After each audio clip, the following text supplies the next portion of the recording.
National Meeting by BleedingEquine. The tags for the story are alternate universe, crossover, human, slice of life. Twilight Sparkle and Princess Celestia go to the United Nations to represent their world. The ponies that star in the story are Twilight Sparkle, Princess Celestia, and other characters. Unity Place with 1,129 words. It was a tireless day, there in the United Nations. Everyone was yelling, talking amongst themselves about the present new nation that was coming today. No one knew that a whole country of ponies existed in the reaches of the Bermuda Triangle, and when they presented themselves as equestrians, it only came as a shock. "Quiet down," yelled President Obama towards the rows of diplomatic envoys. "They are coming as we speak, and we are to respectfully talk to these ponies as correctly like any other country here. Sure, they may not be human, but they are still an earthen species." The few envoys of their respective nations shushed down as the large double-door entrance to the United Nations screeched open. A few whispering and overall quiet gossip continued while the equestrian envoys walked through. It was Princess Celestia and Princess Twilight Sparkle, all dressed in stunning garbs of magical linen and such. They continued to their seats and sat side by side as the other humans watched in awe. "Welcome, equestrian dignitaries, to the United Nations. We're glad to have you," said Obama happily to his speaker. Princess Celestia cleared her throat and licked her lips to address her official first declaration as a country, a part of the New World. "My name is Princess Celestia. I come from a place that has many magical and technological wonders.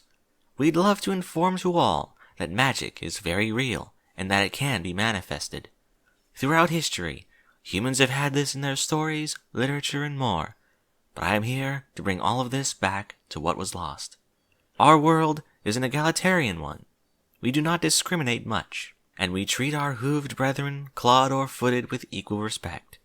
There is no slavery here, and we welcome this brand new world to our reaches. It truly is an exciting realization to see something that is more than just the world of Equestria." The dignitaries of the world clapped at the speech Celestia gave, happy for the new pony nation to be of stable and positive grounds. As the clapping calmed down, Obama pushed his head forward to get a better, clearer voice to be heard. "So, we've heard you have magic. We humans have long thought this was just mere fiction. Could you do a testament of this?" Princess Celestia motioned her alicorn pupil forward, where she lit her horn and fired a spray of magical fireworks from her horn. Everyone was watching the show, enjoying what they were seeing. As the fire show quieted down, Twilight returned to her seat and smiled. "Well, that was quite a fun show. I believe this will be a booming relationship with Equestria." Obama shifted through pages from the file on his desk. He looked through and found an image of Discord. "So our sources indicate you have a chaos god that is capable of altering reality," he said calmly. "How are you able to control this powerful deity from destroying everything?" Celestia scooched the microphone closer to herself and said, "With the power of friendship." The surrounding dignitaries all started laughing at the prospect. of what she said. Even Obama couldn't help but chuckle. Celestia watched in confusion while blushing.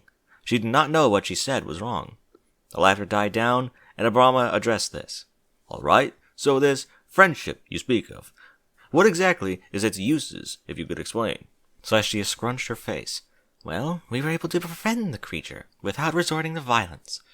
We usually resort to peaceful and egalitarian ways to our problems." Wait. Are you saying you have no boom? Is this some kind of joke?" said the Prime Minister of Russia. The rest of the dignitaries chuckled, although not as heartily as before.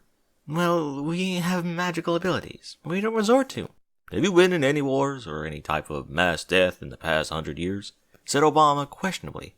"Well, no," said Celestia. The surrounding dignitaries all sighed in realization at what they were working with. "Oh man, you're gonna go far here," said Obama jokingly. "Well, we're all glad you have joined us, Princess Celestia. To the future of the world, then," said Obama, finishing the meeting. As the dignitaries walked out of the large United Nations, Princess Celestia sat with her people, absolutely confused and embarrassed. She covered her eyes in stress. "Oh, come on, Princess Celestia. You made half an impression at least, before you said the whole friendship thing." Celestia rubbed her right eye and took a deep sigh. That's not what I'm worried about, Twilight. I'm so scared that things will become so different now. Who knows what threats and decisions we will face? Twilight patted Celestia on the back. It surely wouldn't be as bad as she thought. No, come on. It's just like you said. It's a new world out there, said Twilight consolingly. Let's go eat lunch. We could try different meals from their countries if you'd like. Okay, Twilight, let's go, she said with a sniff. The two swept off their seats and went down the quiet United Nations for a much-deserved meal. They went down to the corridor and went to the side where all the countries were discussing economic issues and etc. Twilight and Princess Celestia went to the cafeteria food distributor and found the lunch lady preparing a meal for them. They took their vegetarian meals and went and sat down, eyes watching them eat together, continuing to eat, and the loud bantering she could only watch with their minotaur hands and feet. Maybe humans were somehow related to them. Excuse me, you wouldn't mind me sitting down here with you, right? Obama scooched to the surprised Celestia and Twilight. He sat his tray down and looked at them with a smile. I've just wanted to say that. You guys never had wars before. I can respect that. Not even a civil war. Amazing. Wish I had that non-violent way in my country, said Obama sadly. But don't let them dignitaries get to you. Between their jokey interior, they'll eat you alive. So be careful out there. And remember, make the right decisions from now on. Things are going to get a whole lot complicated. Thank you. Those words of wisdom are reassuring. Yes, thank you, Mr. President, said Twilight. Have you ponies tried the French fries?